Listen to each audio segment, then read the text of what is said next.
Here, the head coach of the Cavaliers, Dane, Damron. Coach, Thursday night game up this week against Concord University and Mountain Lions.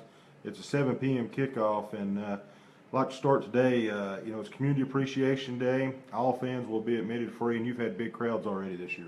Yeah, we're excited to have that Thursday to try to get the people of Southwest Virginia from Wise County and the town of Wise to make sure that that they have the opportunity to come see a game. We are having a white out just to try to get more fan involvement. I don't think that'll have anything to do with the outcome of the football game, but we want to try to create an atmosphere of excitement and get a whole lot of people in the stands on Thursday night.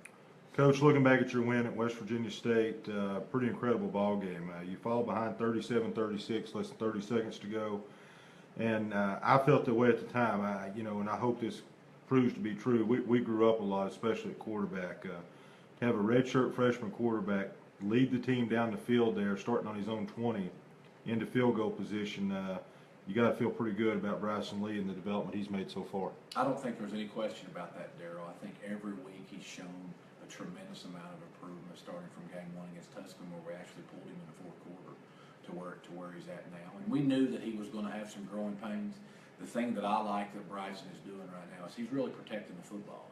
Against Glenville, he did throw 3 interceptions. I think there's some interceptions that are a whole lot worse than others, but he's doing a good job, and he's got command of what we're trying to do. And I think the kids believe in him, which is the first step of becoming a quarterback, is getting your young men that are playing around you to believe in you. And he's done a good job. And I think also what's helping them is our pass protection has continued to get better. I think Mike Compton is doing an unbelievable job with our offensive line.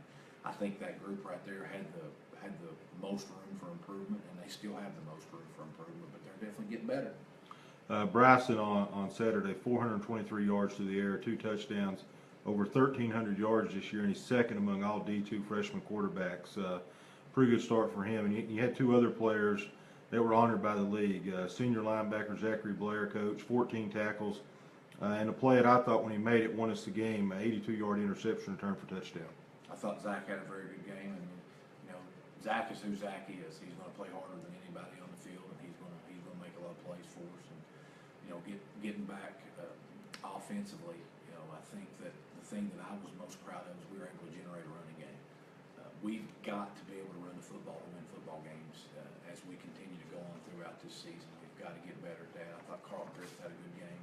I thought Javante Latney had a good game, had some good contributions, and Vic Mitchell and J.B. Wright came in and were solid backups for us in the run game. So we're happy with that one.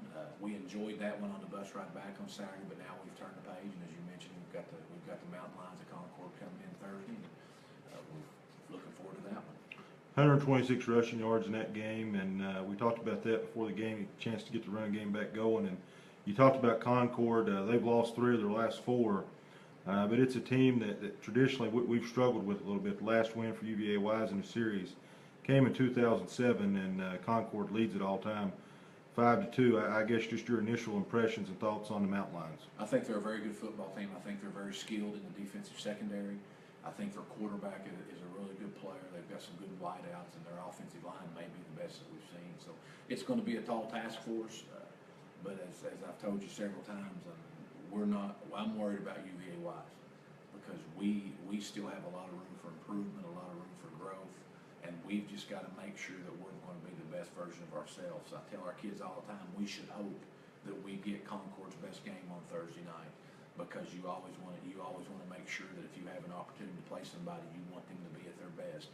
Because if you don't want them to be at your best, then you're not going to be at your best. And we've got to play our best game of the year Thursday night if we think we're going to have a chance at a victory, and that's what we're striving to do. Really offensively in the passing game, it makes what Bryson's done even more impressive. I feel like it's been James and Jacob Cousins, and then he hits Carlton out of the backfield or Javante out of the backfield. But you had a couple guys step up.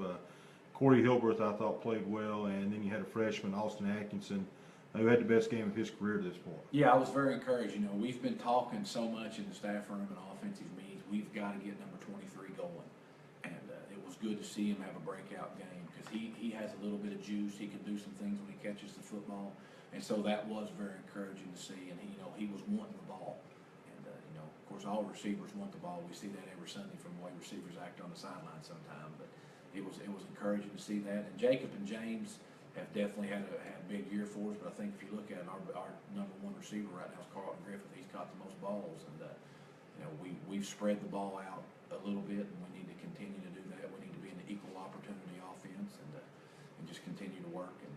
But we got to run the football. Coach, switching to defense and looking at your club, talk about the secondary a little bit. You've really, I hate to say made opponents one-dimensional, but last two games combined, opponents are at 76 rushing yards.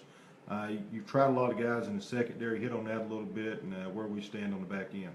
Yeah, I mean, I think every game you go into, you want to try to make a team one-dimensional. And I know it gets frustrating. It gets frustrating for me. It gets frustrating for people watching teams try to hit go balls on you. But if a team is going to beat you just continually throwing go balls, well, I think you've got to sometimes take that, because we're not letting teams run the football the last two games, and that's very important. Can we make better plays in the secondary? Absolutely.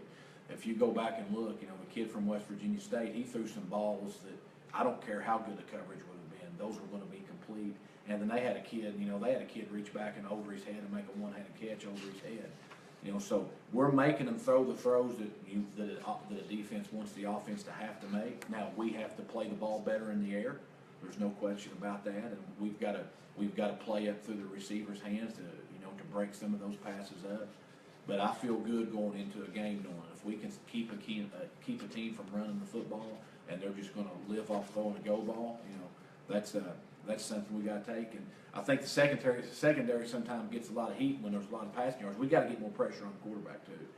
We've got to make sure that we're able to get back there to him. Our defensive line has got to generate more of a pass rush, because we can't just rely on linebackers blitzing.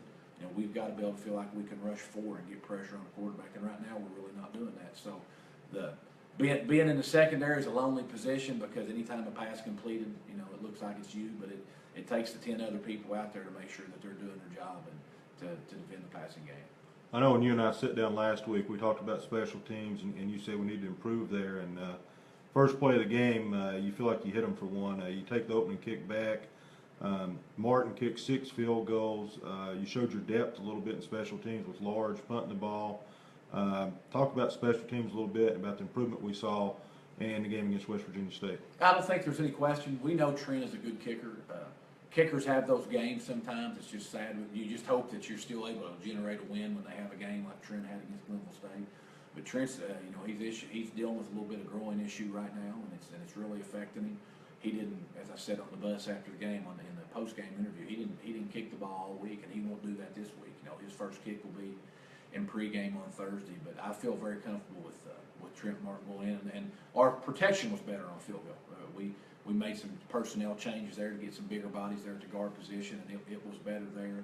Our punt protection our punt coverage was sound. They had one good return on us. We kind of got out of our lanes, and I think we've got that fixed this week just by going back and looking at the film. I think Coach Fitzgerald, our special teams coordinator, is doing a really good job with our special teams, and we've just got to continue, to try to find ways where we can take some advantage of some of that stuff. Our kickoff coverage wasn't very good because we didn't get really good kicks. Zach did a yeoman's job filling in for Trent on the kickoffs, but Zach's a much better punter than he is a kickoff guy. But that's just something that we're going to have to deal with from here on out, because I don't know how much kickoff Trent's going to be able to do with his legs. So we're just going to have to try to generate some things there and do some things with some deception. So, but I thought it was better, but it's definitely a work in progress. Fans, reminder, kickoff Thursdays at 7 o'clock against the Mountain Lions. It is a whiteout, and you're encouraged to wear white. And Community Appreciation Day, all fans will be admitted free, so come out to Carl Smith Stadium and catch college football for free. Coach, good luck. Thank you, Darryl.